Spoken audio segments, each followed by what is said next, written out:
Today is it's not hyperbole to suggest a very solemn moment.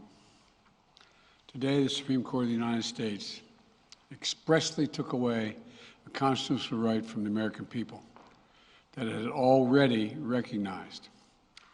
They didn't limit it, they simply took it away. That's never been done to a right so important to so many Americans, but they did it. It's a sad day for the court and for the country. 50 years ago, Roe v. Wade was decided and has been the law of the land since then. This landmark case protected women's right to choose, her right to make intensely personal decisions with her doctor, free from the interference of politics. It reaffirmed basic principles of equality, that women have the power to control their own destiny, and it reinforced a fundamental right of privacy, a right of each of us to choose how to live our lives. Now, with Roe gone, let's be very clear. The health and life of women in this nation are now at risk.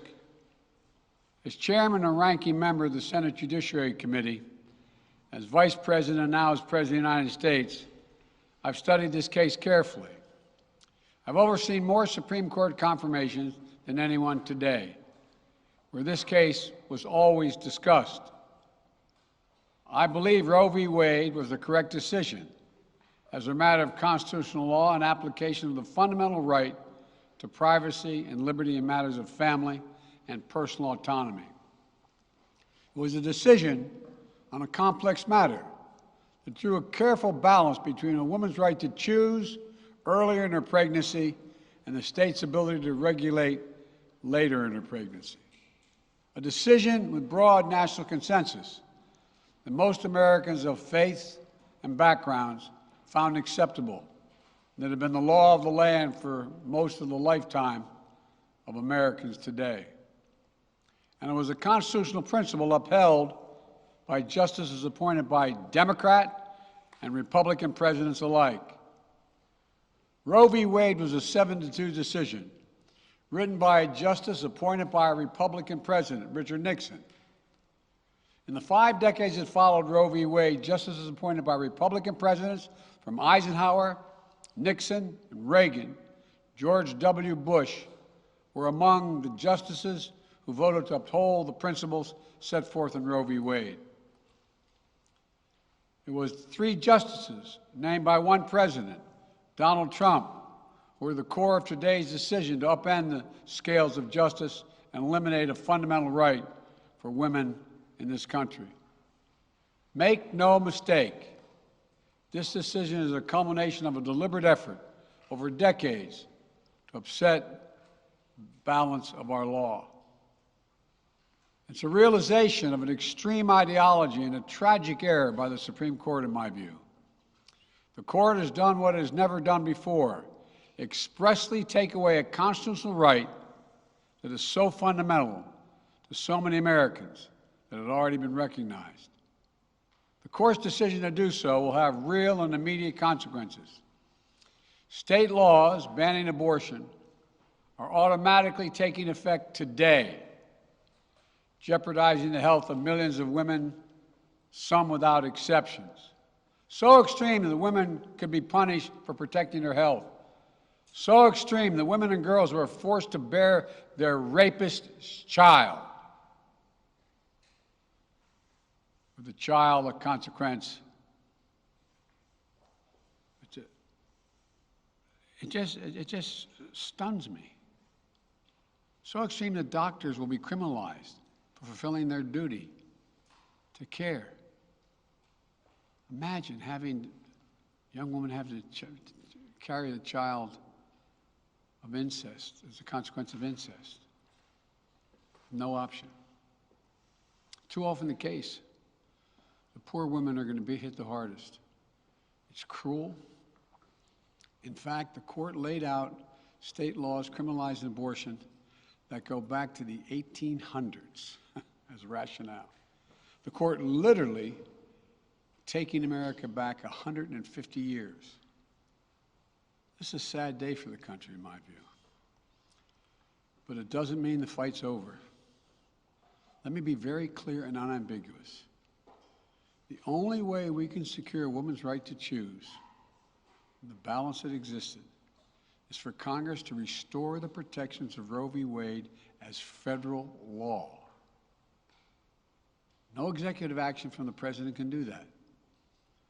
And if Congress, as it appears, lacks the votes to do that now, voters need to make their voices heard.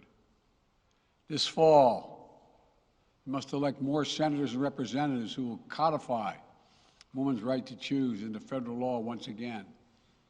Elect more state leaders to protect this right at the local level. We need to restore the protections of Roe as law of the land. We need to elect officials who will do that. This fall, Roe is on the ballot. Personal freedoms are on the ballot. The right to privacy, liberty, equality, they're all on the ballot. Until then, I will do all of my power to protect a woman's right in states where they will face the consequences of today's decision. While the court's decision cast a dark shadow over a large swath of the land, many states in this country still recognize a woman's right to choose. So, if a woman lives in a state that restricts abortion, the Supreme Court's decision does not prevent her from traveling from her home state to the state that allows it. It does not prevent a doctor in that state from treating her. As the Attorney General has made clear, women must remain free to travel safely to another state to seek care they need. My administration will defend that bedrock right. If any state or local official, high or low, tries to interfere with a woman's exercising her basic right to travel, I will do everything in my power to fight that deeply un-American attack. My administration will also protect a woman's access to medications that are approved by the Food and Drug Administration, the FDA, like contraception, which is essential for preventative health care, mifepristone, which the FDA approved 20 years ago to safely end early pregnancies and is commonly used to treat miscarriages. Some states are saying that they'll try to ban or severely restrict access to these medications. But extremist governors and state legislators are looking to block the mail or search a person's medicine cabinet or control a woman's actions by tracking data on her apps she uses are wrong and extreme and out of touch with the majority of Americans. The American Medical Association, the American College of Obstetricians and Gynecologists, wrote to me and Vice President Harris stressing that these laws are not based on evidence and asking us to act to protect access to care. They say by limiting access to these medicines, maternal mortality will climb in America. That's what they say. Today, I'm directing the Department of Health and Human Services to take steps to ensure these critical medications are available to the fullest extent possible. And the politicians cannot interfere in the decisions that should be made between a woman and her doctor. And my administration will remain vigilant as the implications of this decision play out. I've warned about how this decision risks the broader right to privacy for everyone. That's because Roe recognized the fundamental right to privacy that has served as a basis for so many more rights that we've come to take for granted, that are ingrained in the fabric of this country. The right to make the best decisions for your health. The right to use birth control, a married couple in the privacy of their bedroom, for God's sake. The right to marry the person you love.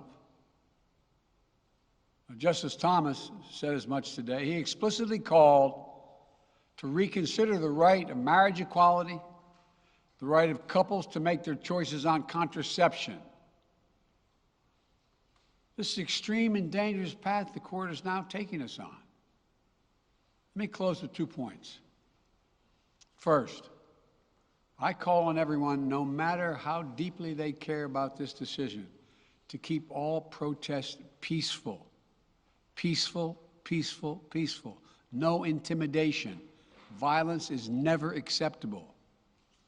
Threats and intimidation are not speech. We must stand against violence in any form, regardless of your rationale.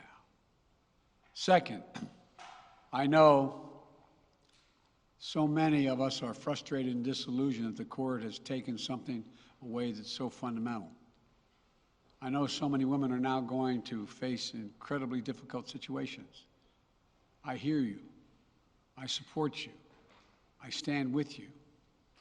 The consequences and the consensus of the American people, core principles of equality, liberty, dignity, and the stability of the rule of law demand that Roe should not have been overturned. With this decision, the conservative majority of the Supreme Court shows how extreme it is, how far removed they are from the majority of this country. They've made the United States an outlier among developed nations in the world. But this decision must not be the final word. My administration will use all of its appropriate lawful powers, but Congress must act. And with your vote, you can act. You can have the final word. This is not over. Thank you very much. I have more to say this in weeks to come. Thank you. Mr. President, do you still have confidence?